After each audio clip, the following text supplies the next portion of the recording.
sou o professor Lucas e estou gravando essa videoaula para o projeto Foca na ONC, que tem o intuito de preparar estudantes para a Olimpíada Nacional de Ciências. Estarei resolvendo 4 exercícios da modalidade D. Primeiramente, eu vou ler o enunciado e depois eu vou apresentar a resolução de cada exercício. Bom, o primeiro exercício é da ONC de 2016 e o enunciado diz: em um espelho d'água, piscina de baixa profundidade H, do interior de uma casa, as pontas de 2 canetas F1 e F2, separadas de 60 centímetros, começam a vibrar em concordância de fase à superfície da água parada. As canetas estavam sendo movimentadas por um mecanismo que imprimia nelas uma frequência de 25 Hz. A velocidade V das ondas produzidas nesse espelho d'água segue a relação V igual à raiz de GH. Na superfície da água foi localizado um ponto A 80 cm da fonte F1, conforme a figura abaixo. Em uma região mais distante, a profundidade do espelho d'água é igual a 1/4 da profundidade onde encontram-se as fontes. Dados: G igual a 10 metros por segundo ao quadrado. Profundidade do espelho d'água na região das fontes, igual a 10 centímetros. Item A.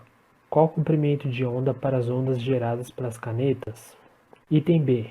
No ponto A, ocorre interferência construtiva ou destrutiva? Item C. Qual o comprimento de onda para as ondas refratadas para a região mais rasa do espelho d'água? Primeiramente, o item A, o que ele pergunta? Qual o comprimento de onda para as ondas geradas pelas canetas? Então, para determinar o comprimento de onda, eu uso a seguinte relação: velocidade é igual ao comprimento de onda vezes a frequência. Sabendo que a velocidade ela segue a relação raiz de GH, eu encontro o comprimento de onda de 4 centímetros, tá? É importante tomar cuidado com as unidades, tá? E com a álgebra, as manipulações algébricas presentes na fórmula, ok? Item B. O item B pergunta: no ponto A, ocorre interferência construtiva ou destrutiva? Então, no item B é dado as distâncias 80 centímetros e 60 centímetros, tá? Para saber se a interferência é construtiva ou destrutiva, eu vou precisar dessa distância D2, tá? Para eu descobrir essa distância D2, eu utilizo o teorema de Pitágoras. D2 ao quadrado igual a 80 ao quadrado mais 60 ao quadrado. E aí eu descubro que D2 é 100 centímetros. Aí, para descobrir se a interferência é construtiva ou destrutiva, eu utilizo essa relação. ΔD igual a N lambda sobre 2. Se N for par, a interferência ela é construtiva. Se N for ímpar, ela é destrutiva. Então, fazendo essa relação, eu descubro que o meu N é igual a 10. Portanto, a interferência, ela é o quê? Construtiva, tá? Porque trata-se de um número par. E por último, o item C, ele diz: qual o comprimento de onda para as ondas refratadas para a região mais rasa do espelho d'água? Então, para descobrir o comprimento de onda, eu utilizo V igual a lambda F, e é dado no exercício que a região mais rasa ela é 1/4 da profundidade, tá? Então, eu utilizando V igual a lambda F, eu consigo descobrir o comprimento de onda na região mais rasa, ok? Questão 2. Uma outra questão da ONC de 2016. Um carrinho se movimenta em MRU com 4 metros por segundo por um plano horizontal através do trabalho realizado pelo motor no ritmo de 1/6 kW. Dentro do motor existe um cilindro que contém um gás que movimenta um êmbolo para cima e para baixo. Esse movimento oscilatório é transferido para as rodas do carrinho. Os 3 mols de gás contidos no recipiente sofrem um processo cíclico representado no gráfico. Para esse processo gasoso, a fonte quente é uma chama gerada pela queima do combustível, cuja temperatura média é 400 graus Celsius, e a fonte fria é o ambiente a 20 graus Celsius. A força de resistência do ar no êmbolo é desprezível. Dados: constante dos gases ideais, 8 joules por Kelvin mol. Calor molar a volume constante, 2 joules por mol Kelvin. 0 graus Celsius, 273 Kelvin. Item A. Qual o valor da força de resistência do ar na estrutura externa do carrinho? Item B. Em algum momento o gás entra em equilíbrio térmico com uma de suas fontes? Item C. Qual a frequência do ciclo gasoso em Hertz? Item D. Qual o rendimento desse processo gasoso? Dê a resposta em 2 algarismos significativos.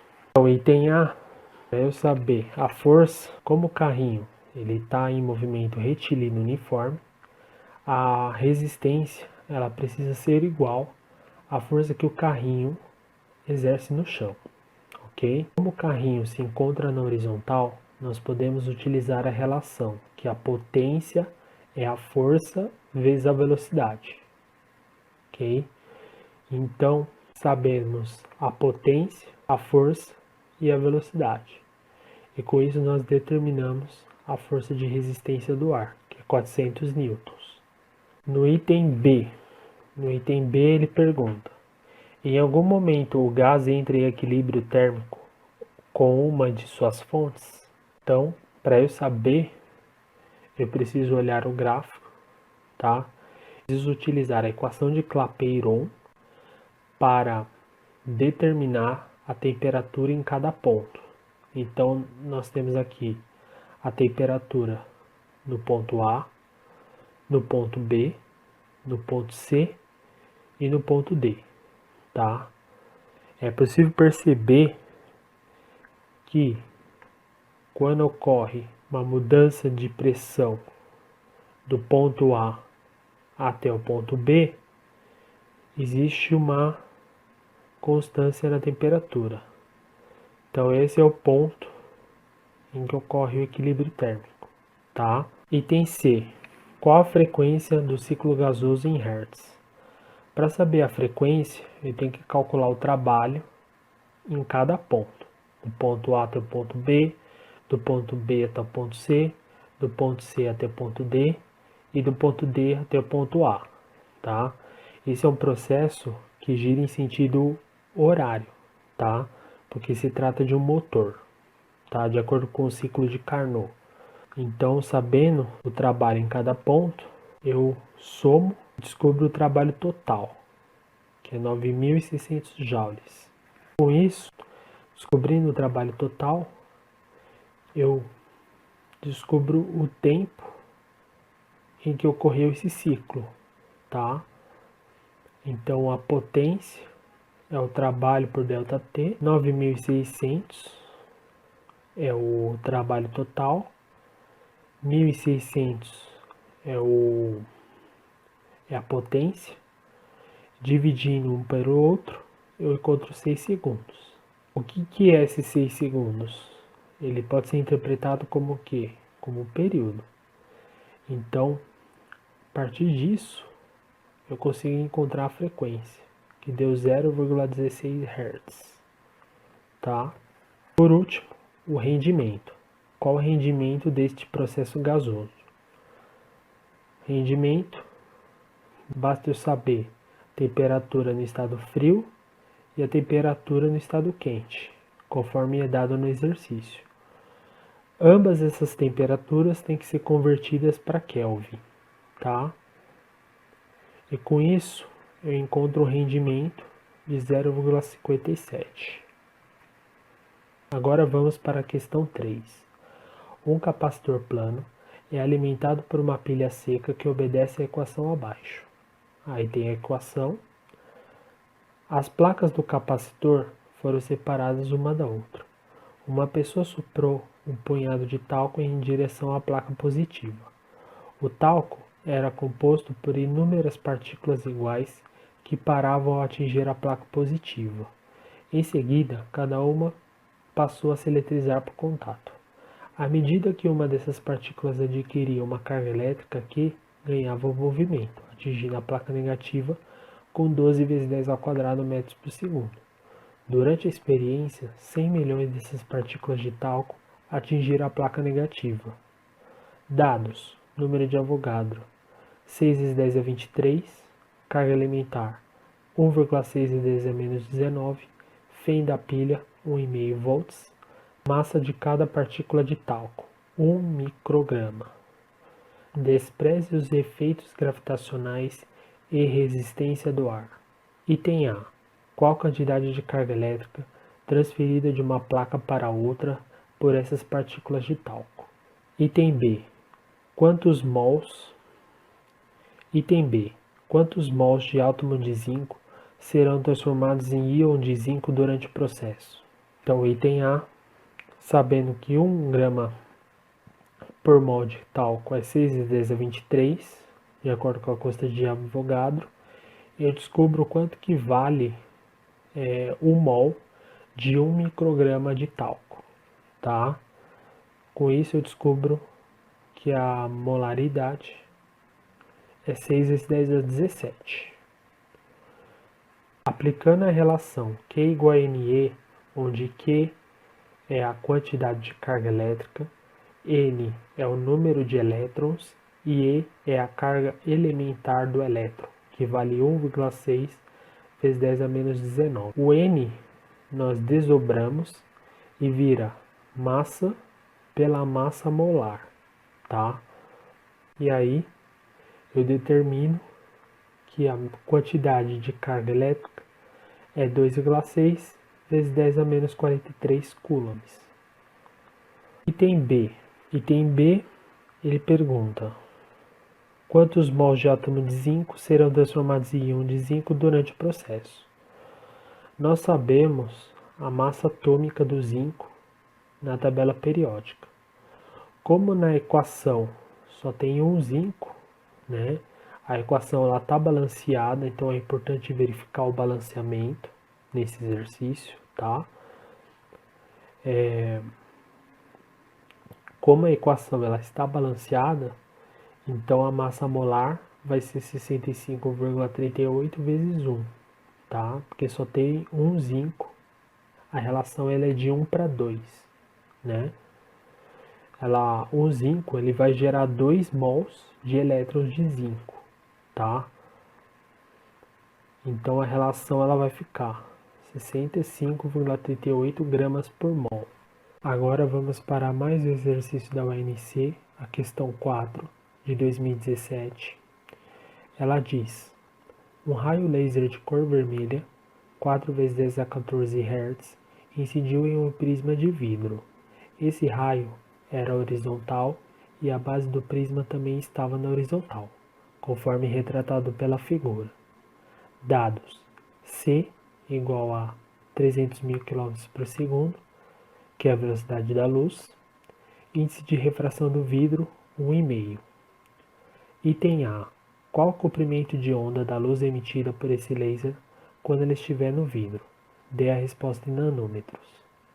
Item B. Qual o desvio total que o raio de luz do laser sofreu ao atravessar esse prisma? Então vamos lá.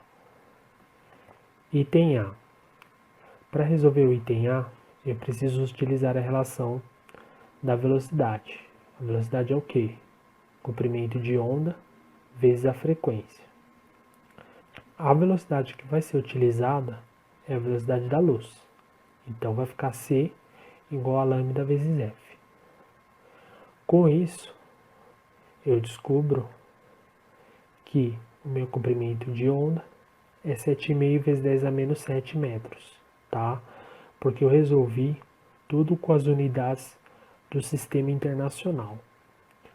Para eu converter para nanômetros, basta multiplicar esse resultado por 10 a nona. Então vai ficar 7,5 vezes 10 ao quadrado nanômetros. Item B. Qual o desvio total que o raio de luz do laser sofreu ao atravessar esse prisma? Bom, primeiramente, a gente precisa saber qual é o ângulo de incidência. Para isso, eu utilizo a relação dos alternos internos de um triângulo, tá? Então, se esse ângulo interno é 53 graus, fora vai ser 53 graus. É aquela clássica relação do Z do ZO, tá? Se aqui vale 53 graus e a normal é 90 graus, então basta eu determinar isso e aí eu descubro que o ângulo é de 37 graus, ok? Ok? Então, sabendo esse ângulo de incidência, eu utilizo a lei de Snell. O que a lei de Snell ela estabelece? Ela estabelece uma relação entre o ângulo incidente, entre o seno do ângulo incidente e o seno do ângulo refratado e os índices de refração da luz ao mudar de meio, tá? Então, nós sabemos que o N do ar é 1 e o do vidro 1,5. O ângulo incidente é 37 graus e eu quero descobrir o ângulo refratado. Então, eu descobri que esse seno é 0,40. 0,40, olhando na tabela que o exercício dá, é 24 graus. Esse é o ângulo em que ele refrata, tá? É o ângulo que ele desvia ao entrar do ar para o prisma, ok? E do prisma para o ar, o que vai acontecer? Eu vou usar a mesma relação da lei de Snell, que é o N do vidro, seno de θi, N do ar, seno de θr. Mesma coisa, N do vidro 1,5, seno de 24, né, que o 24 é o ângulo que ele estava aqui dentro do prisma, e o seno de θr, que ângulo que eu quero descobrir agora? É em que a luz sai do prisma. Então, utilizando a lei de Snell, eu chego na conclusão que o seno desse ângulo é 0,60. 0,60 na tabela equivale a quê? 37 graus. Então, ele entrou com 37, refratou 24 graus. O ângulo refratado é 24 graus. E aí, refratou de novo 37 graus. Para eu determinar o desvio total, eu utilizo essa relação aqui. O desvio vai ser o ângulo incidente quando ele entrou no prisma, tá? E o ângulo de saída, quando ele saiu do prisma e voltou para o ar, tá? Como nós sabemos que o ângulo incidente foi 37 graus e o ângulo que ele saiu do prisma para o ar na segunda face também foi 37 graus, e o A, o que é o A? É o ângulo que é dado no exercício, tá? É o ângulo entre as faces, tá? Entre as faces do prisma, que é 61 graus. Então, fazendo essa relação, eu encontro que 37 mais 37 menos 61. Então, o desvio foi 13 graus. Ok? Bom, eu espero ter ajudado você nesses exercícios da UNC. Tenha uma boa prova, uma boa UNC para você. Se você gostou desse vídeo, dê o seu like para que o YouTube reconheça esse conteúdo como relevante. Até logo!